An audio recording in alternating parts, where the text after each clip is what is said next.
Welcome to Flip My Future podcast, hosted by Bradley and Michelle Dorsey. This show's packed with actionable tips, inspiring stories, and expert advice for flipping houses and building wealth. Whether you're a seasoned investor or just getting started, there's something here for everyone. Let's flip your future. Hi, and welcome to the Flip My Future podcast. I'm your host, Bradley Dorsey.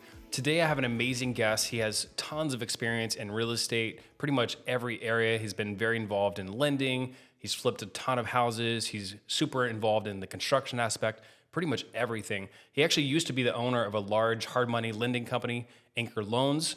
So we'll talk to him a little bit about that. But today, we want to ask you a lot of questions about flipping houses, give some tips and tricks on how people can get started if they're new or if they're just, aspiring real estate investors and stuff like that. But Robert, welcome to the show. And I would love for you just to tell us a little bit about yourself and we'll go from there. All right, Bradley, thanks for having me. I appreciate that. I'm excited to be here. And a little bit about my background. I actually got started almost 35 years ago now. Actually, I think this year is my 35th year, which is just totally crazy because I remember being the youngest kid around, especially when you go networking. And now I'm like, I just went to a networking event that I hadn't really been going to a lot of networking events. I went to one and I was literally, I think, the oldest guy there. Right? And I'm like, crap. So it's fun to see the progression. It's fun to see how things have changed. And the excitement around the industry right now is I think, elevated because there's so many, gurus because of the internet now that everyone wants to kind of get out there and teach other people how to do it. And it's, I think one of the greatest things about this business is that there are so many mentors that are out there that you can learn from that are active investors.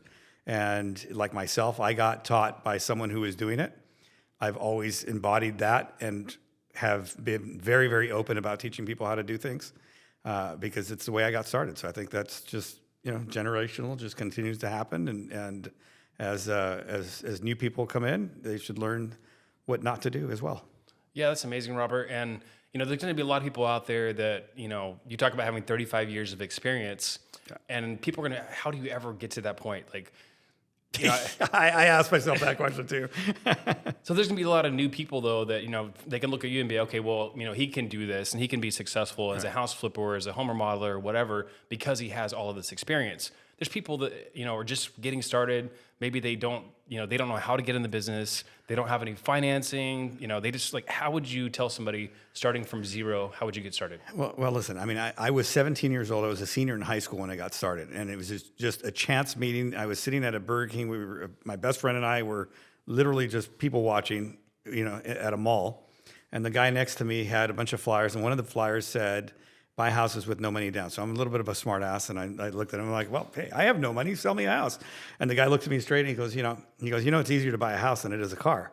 And I just bought a car. And so I was like, all right, well, tell me about it. I had an uncle who did well in real estate and he was more of an apartment building guy. And so I heard him out and he invited me down to a seminar. He said, look, you can come down for free.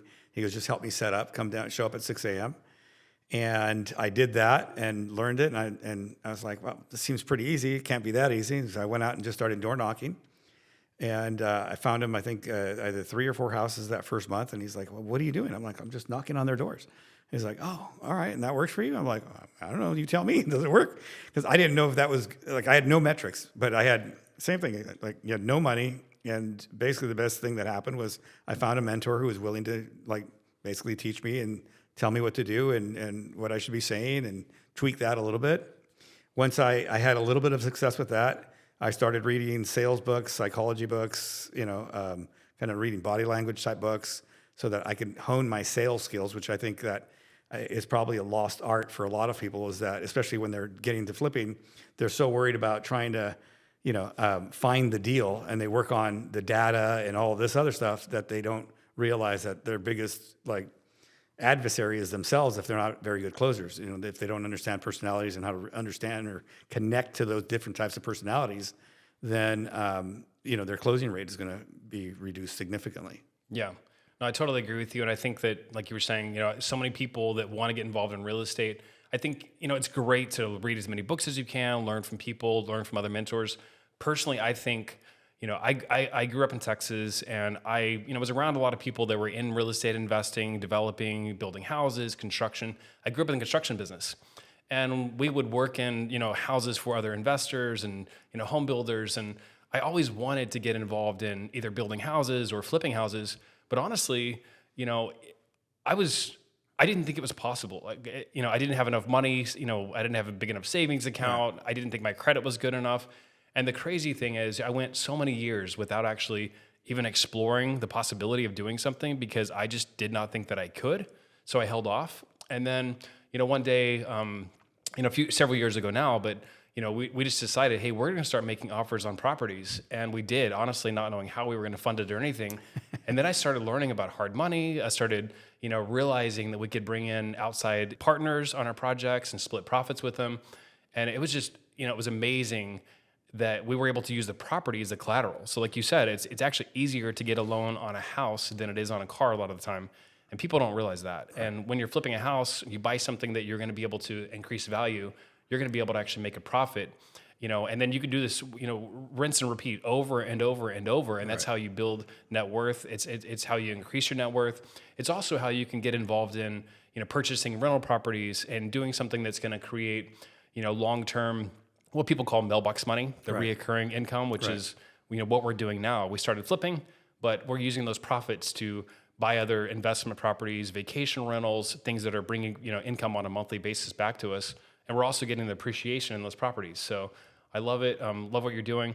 And another thing I would just point out is, you know, going to networking events, going to real estate meetups. I think that's incredibly important because that's how you can meet people like yourself. Well, listen, with Anchor, we built Anchor largely on networking, you know, and it's in fact, I remember giving a class to one of the real estate groups on networking because I never went to a networking event without leaving with business. And there's a very specific way, if you're very intentional about your networking, you can get all of the business that you want out of it without spending as much money as other people spend advertising or having other sales reps. So we got up to, I don't know, probably $500 million a year in fundings without advertising at all at Anchor. And it was almost all just networking, marketing, and then word of mouth through that. But not so much marketing our services, marketing either different events, meeting people, and you know, we would invite like almost everyone, and especially everyone that we wanted to do business with. Now, the people that showed up, they showed up, and we knew they were there to do business with us.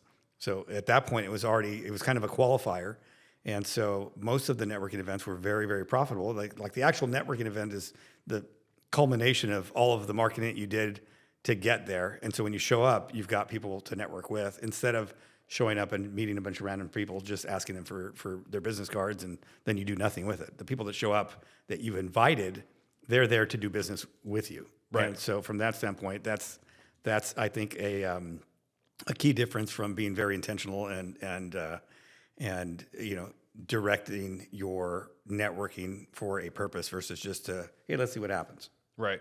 So you know, I've been to several real estate meetups and stuff like that, and the thing that I've noticed is you have some people that are going to show up, you know, every week, you know, every month, whenever they have these events, that are probably actually never going to do real estate business. Right. They just keep showing up, and then you have other people that actually take the action steps necessary to, you know, get involved in investing in real estate, and you know, they actually use those as opportunities, like you said, to meet other people and create partnerships and win-win situations with lenders, maybe with another contractor, whatever that may be. The first real estate meetup that I went to here in California was back in 2019. And I went, and it was a regular group that had been meeting for, you know, probably 15 years at the same location. My wife and I went, and what was really interesting is you could tell there's certain people that they would just come every week. And then they would come around the room, people would introduce themselves, and we hadn't done anything. Like, I've been involved in tons of, you know, hundreds of renovation projects. I'd never flipped a house yet. And they come to us and we're like, hey, you know, we're making offers on properties, and we would come back every week. And literally the first month, we had our first property under contract. 2 weeks later, our second property under contract. You know, we were pitching it as, you know, trying to find lenders and partners. At the time, nobody was partnering with us from that meetup group. But what's really interesting is, you know, a year later, you know, I've bought 15 houses, you know, $25 million worth of real estate. And then you have certain people that show up and they haven't done anything. They haven't made any changes. So what I get out of that is, you know, my wife and I, we're sponges. We want to learn from the people around us. We want to use those people as mentors. We ask as many questions as we can from people like yourself and figure out ways to create win-win partnerships with these people. And we've been able to be very successful doing that. You know, I used to have clients, I would speak at, you know, some of the boards or some of the conventions, and I had a client come up to me and he's like, you're telling everyone all the secrets. Like, why are you telling everybody? He goes, you're going to make it tougher for us. I'm like, listen, the reality is that 99% of the people here are going to do nothing. That 1% is going to do something.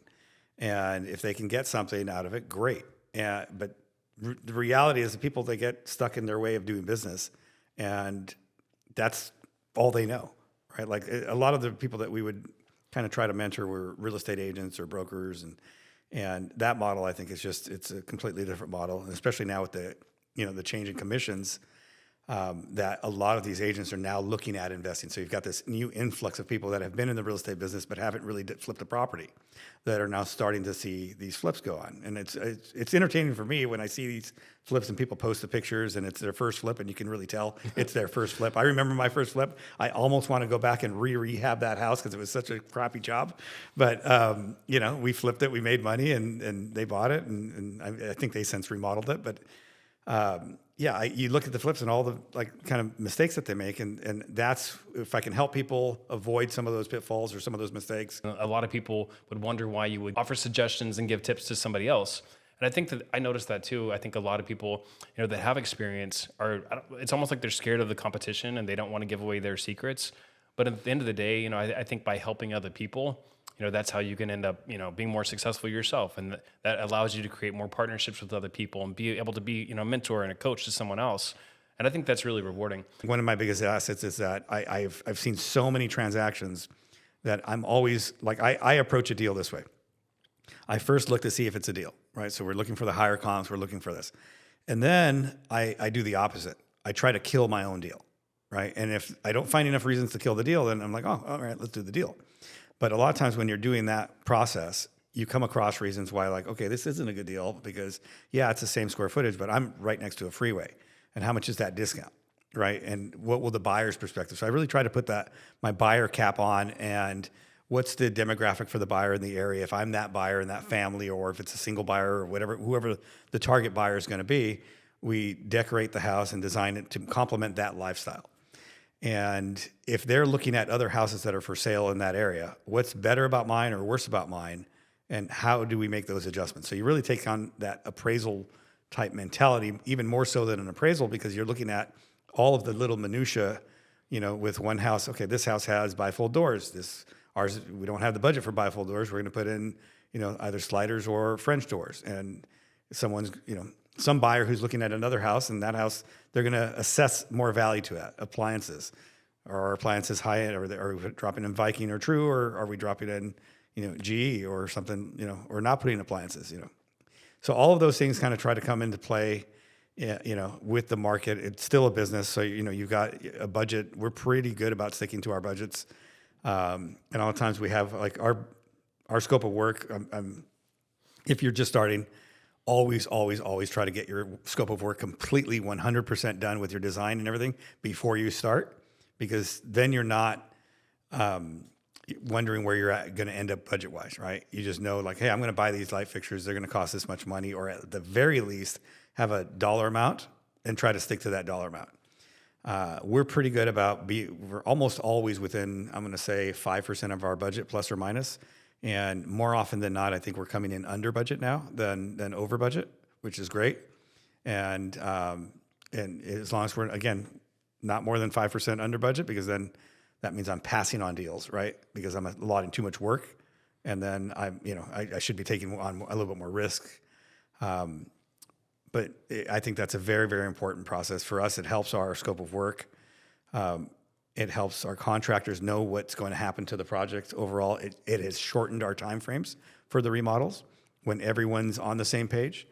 And I think that's probably one of the very, very key differences that we do. That scope of work takes us about a week to put together, but it's very, very detailed with links, specifications of, which vanity is going where do we lay out the plumbing for it, all the things that would always frustrate me when we go in and they've done the plumbing and I buy a vanity and it doesn't fit because, the drain's off by 6 inches or something, and basically eliminating all of that has really, really helped the projects run smoothly. I don't have to go to them as much as I used to. They have, with the contractors, we call it the go by. So they know in every single room, this is what's going to happen. and it's going to get this door, this doorknob, this many outlets, the walls are this color, everything's done. A lot of people that have not gone through a lot of construction projects like we have, they're going to wonder, where do you start? How do you determine what that budget is? And the other thing I would say is, do you wait until after you have a contract on a property to do all of these details? Yeah. Or Yeah, 100%. I mean, I think you wait until you at least get the contracts on the property. It's a lot of work to do. Now we have a general one that we go by, so you can kind of, okay, it's this many square feet. We're going to allot X amount of dollars per square foot for what we're going to do. But I mean, I have a house right now that's 1,008 square feet. We're going to convert a basement into extra living space, which will pick up an extra 300 square feet, and then we're building a 400 and something square foot ADU. My total budget for it, $380,000. And you think like, wow, that's crazy high for this. But I'm going to say 70,000 of that is going into the yard space and the outdoor space. It's an eco park, so it's really trendy to have nice outdoor space. We're doing kind of a sunken fire pit and all these things to elevate the value so we can get the dollars that we want out of it. But, we also have the room to do that. I listen, if the market changes, I could dumb that down pretty significantly and get out of it for less and drop the price. But the reality is that when the buyers in that area are willing to pay for certain things. And so if you give them all those things, they're going to pay a premium. So we're trying to, in that case, since we're adding an ADU, we're going to try to maximize that opportunity. So in this case, we bought it for $772,000. We'll put 380 into it, and I think it's $1.7 million with upside to like $1.8 million value. So there's a good spread there, and so that type of deal that you can take the time and do, but it's also again, when you have the projects that are of that scale, you want to account for everything up front, because it's very easy for that 380 to turn into 500 if you just start going crazy. I mean, we are cutting. There's things we're not doing that we should be doing, but we're fixing existing items that are already there so that we can save that money and give. Still make it profitable, but give the house as much as we can, and at least have a good basis for whoever buys it to then say, okay, I want to take it to the next level and do this. And that's kind of the goal with most of our houses. Yeah. So when you go into a project, I mean, honestly, it doesn't matter how much your renovation budget is, as long as you're increasing the value, far beyond that, right? That's how you're going to make profit. Sometimes the bigger projects, you can make a lot more money in the end. Sometimes it doesn't work out that way. I've had projects go both ways. I've had projects that I've spent, $500,000 on. They took six to 8 months to do. You sell it, for a really high price. You feel like you increase the value tremendously. You still make a profit, but at the end of the day, I had a smaller flip that I, paid $725,000 for, and sold for $1.25 million, in a day, being on the market for a day. So you look at the profit. Sometimes you make more on the small projects, but I think a lot of that just comes from experience. Other thing I really want to point out and let our listeners know how crucial it is. And this takes time. And, if you find the right mentor, maybe you can have somebody help you with this, but systemizing the process is so incredibly important. Yeah. Construction, like you were saying, Robert, it's so easy to go over budget. It's so easy to miss something if you don't have a line item for it in advance. It brings me back to a story. I had a restaurant in Texas several years ago. I'm a serial entrepreneur, and had a restaurant in Texas, and I never worked in a restaurant in my life, but my brother and I decided, hey, let's open a restaurant. It was exciting. We opened up and we hired a manager. He had been working for another chain restaurant, right? So he had been working for this other chain restaurant for 20 years as a manager, and we thought, this guy's going to be great. This guy's going to be able to help us, open multiple locations and everything. And the thing that he worked for us, 6 months, and he was just struggling, having a really hard 4 to 6 months. He was struggling, and he sat us down in our office, and we're like, what's going on? And he said, well, basically, when I worked for this other chain restaurant, when I would come in, I could turn off my brain. I literally didn't have to think about anything. Everything was a checkbox. Right. If this happens, you do this. If this happens, you do this. So I literally didn't have to think. And what we realized was, he wasn't someone to create and implement systems. He was somebody to follow systems. Right. And but I learned so much from that restaurant business, how important it is to have systems in every business you have. And I think a lot of people in real estate and a lot of people flipping houses don't have that. And every time they have to, they run into issues because it's not systemized, and they also make it very difficult on themselves. It's more time consuming. It's more stressful by not having those things in place. So, Yeah, that's very true. I had a sales rep at Anchor, and one of the sales reps, he kept telling me, he's like, we got to drop our prices. We got to be this. And I'm like, well, if you're having the same problem over and over again, chances are it's not them, it's you, right? It's how you're approaching them. And the same thing went with systems. When we got ready to sell Anchor, one of the things that we did was we tried to take ourselves out of the business, right? Because the business isn't worth as much if we are the drivers of the business, if everything's reliant on us, right? Someone who comes in and buys it, then can't necessarily replicate that. And so we wanted to make sure that you can replicate whatever it was that we were doing without us being there. And so we started creating all the manuals and all the process, had everyone doing and revising. What we found through that process is we had so much waste that was going on because we as the owners were going in and saying, hey, we want this, do it this way. And the employees had figured out better ways to do it.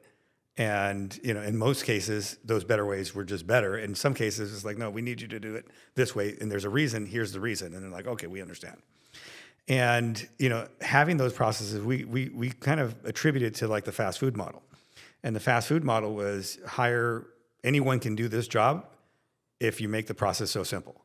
And that's kind of what we did, is we made the process so simple that yes, we had more employees, but everything ran like clockwork. And it does become much easier when you hit a certain level. Now you do have to grind out that first part, right? Like I forgot how difficult that for those first few years were and how much work you do. But if you grind that out, you can basically cruise control for, as long as you're not continually in growth mode, but you can, put it on cruise control and just maintain that for a while. One of the things, I just had a conversation with, one of the companies that I'm not going to say the name, but it's a very, very well-known kind of company in the real estate business. And I ran into them at a networking place, and I said, so what's the exit? You're killing it. You're doing great. He's like, oh, I don't know. I think we're going to maybe expand to, I'm like, you're just creating more work. What's the exit? And until we thought of things as an exit strategy, then the systems become more important, right? When it's almost very difficult when you're making a lot of money to step away and then look at the business and say, okay, objectively, how can I make this better? Because you're making money and you're thinking everything's working.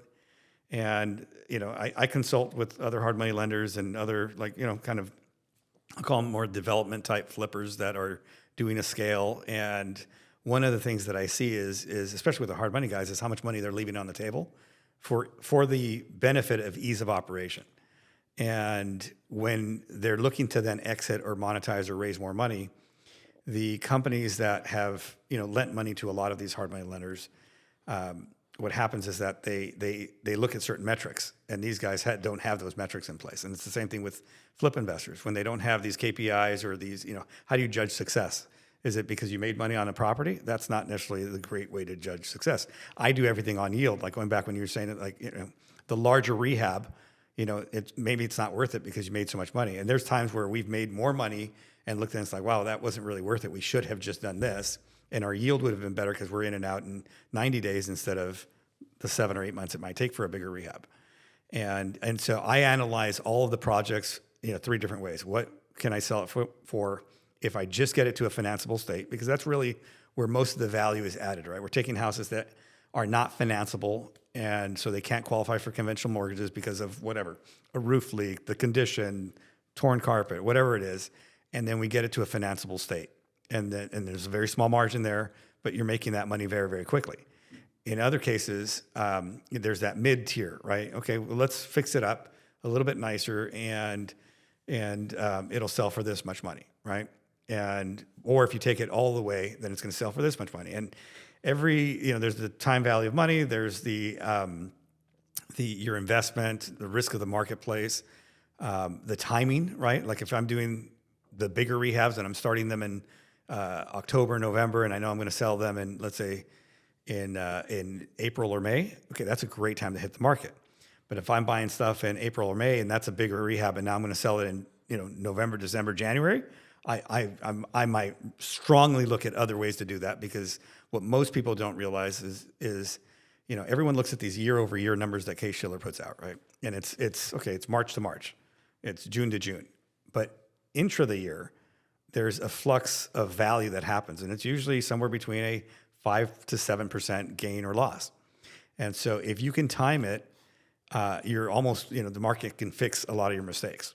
And that's what I see a lot of problems with a lot of, especially beginning flippers, is that they make money and they think they did well, but it was the market that actually like did well for them.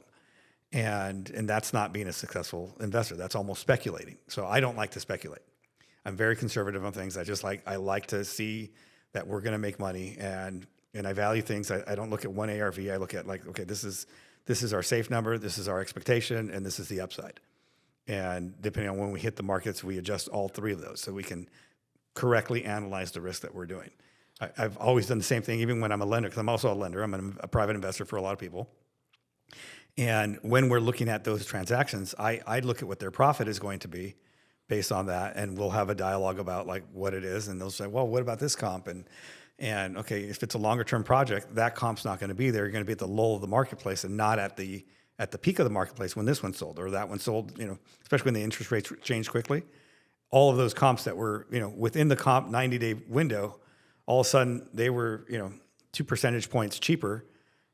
That was a value you really couldn't use. I mean, that was the riskiest part of the market, I think, for a lot of people. Yeah. So if somebody calls you and says, hey, Robert, I want you to analyze this deal for me. Tell me, is this a good deal? Is this not a good deal? What are going to be those key factors that you're going to look at to determine if you think it's a good property to flip? Yeah. So I look at, obviously, purchase price, rehab, and ARV are the three main ones. But location, timing of the market, I will say experience of their team.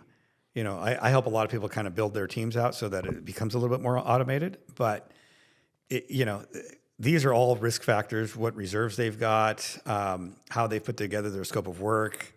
All of these things, kind of come together, and they have to either work really well together or not. And if they don't, if there's more pitfalls, then I assess more risk to it from an investor standpoint. So like personally, if you're going to flip if you're looking for a house to flip right now, do you have like a minimum like profit like per project, or you're like not going to mess with it? Yeah. For me, it's, so if we're paying cash, it's about between 18 and 20% as a profit margin. If it's leveraged, it's going to be about 10% right now. And, so net to sales, so net to the ARV. So our net after all of the costs would be versus the after repair value. So if it's $2 million house, we have to net 200,000. And that's kind of the way I would look at it on a leverage type transaction. On a non-leverage, then obviously that kind of doubles, because right now I think it's running about half.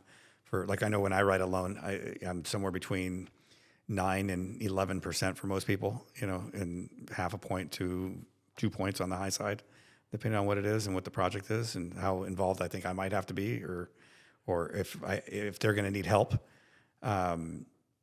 That's really kind of what you look for, right? So you've obviously been involved in construction. You've been very involved in lending to other investors, and flipping houses yourself. Like, what are you most passionate about after doing everything? What do you enjoy the most right now?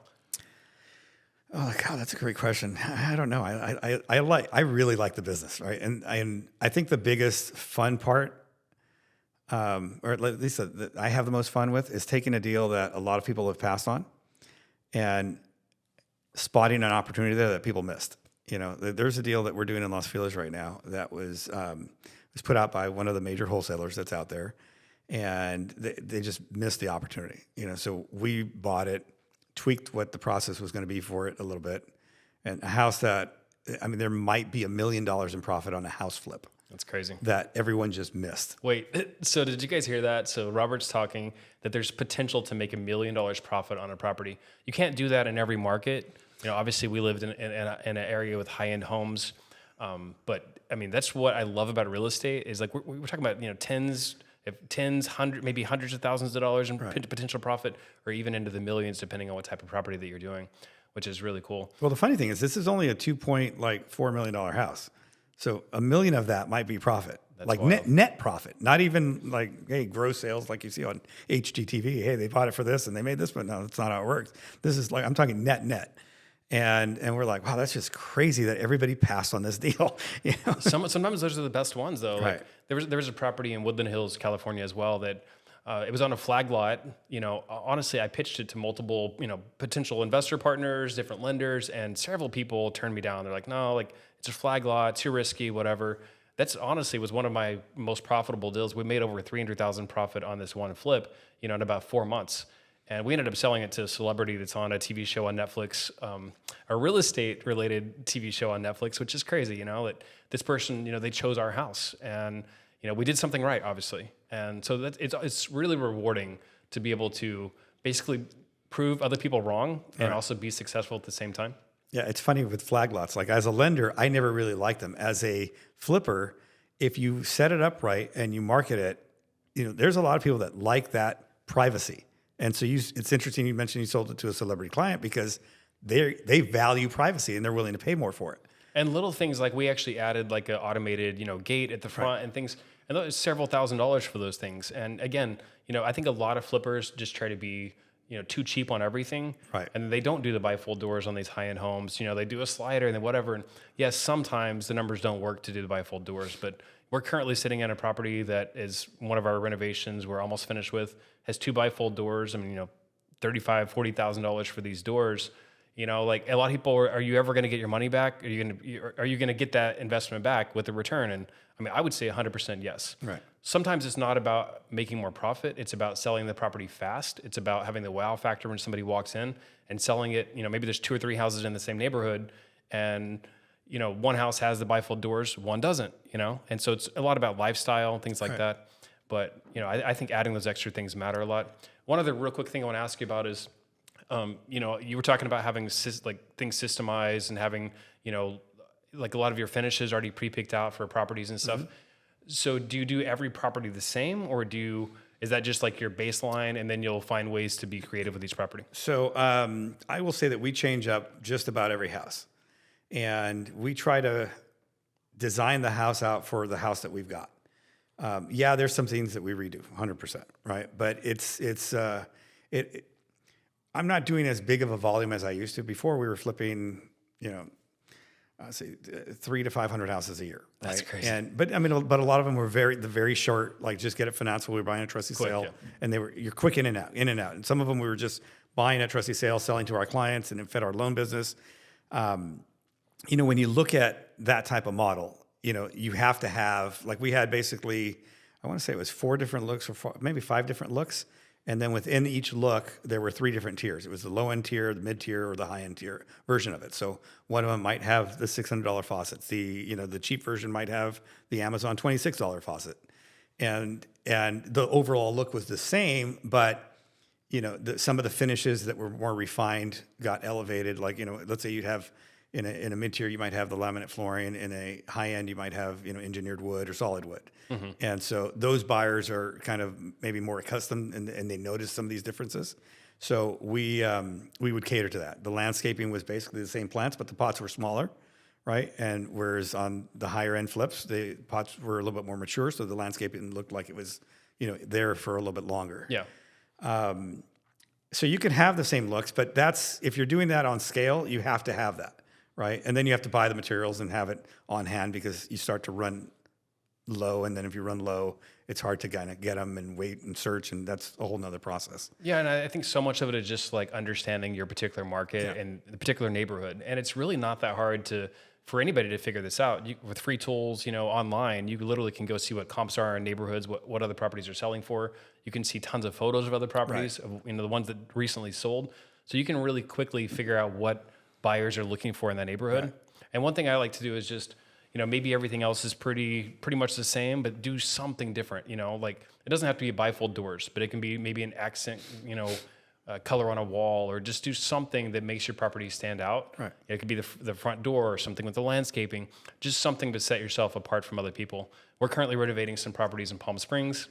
Again, like it's a very different market. You have to cater to those really, bold colors, very unique types of design, more the mid-century modern. Right. So I think somewhat, and what's interesting is, we'll walk into a house a flipper did, and they didn't take those things into consideration, and it's bland, it's plain, it doesn't fit the market, and that house will sit there, and it's literally costing that investor, thousands of dollars per month, and it's over just maybe just paint colors that's not that expensive. So I'm sure you get the feeling when you're getting close to being done. You're like, you start walking through the house, it's like, oh yeah, I get it. I feel the house. You feel like the vibe that you created, and you see it all start to come together.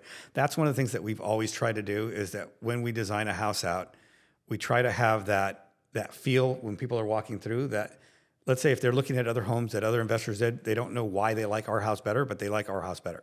Right. And it started with something as simple like, I noticed you did all new baseboards here, right? A lot of investors, when I got started, they wouldn't change out the baseboards. They wouldn't change out the trim or the doors or things along those lines. And, when you're walking through a house, a lot of people, like the baseboards, you don't really look at. But it's something that gives you a nice, clean feel when it's the clean square edge versus the older, kind of design that they had. And it just gives you a different feel for the home. And so we try to pick things that, again, we go towards whatever lifestyle of that demographic for that buyer is that we've decided, but we try to give them things that when they're walking through, that it looks really good. I mean, there's some things that we do with I'll share a couple of things. Mirrors. Mirrors are a big plus. Mirror doors, if you're closet doors, a lot of people don't like them. We like them because we employ the department store trick, right? And so we want you to look the best that you possibly can at our house. So our doors aren't straight; they're angled slightly. Interesting. And so they're angled just slightly less on the bottom because it makes you look thinner.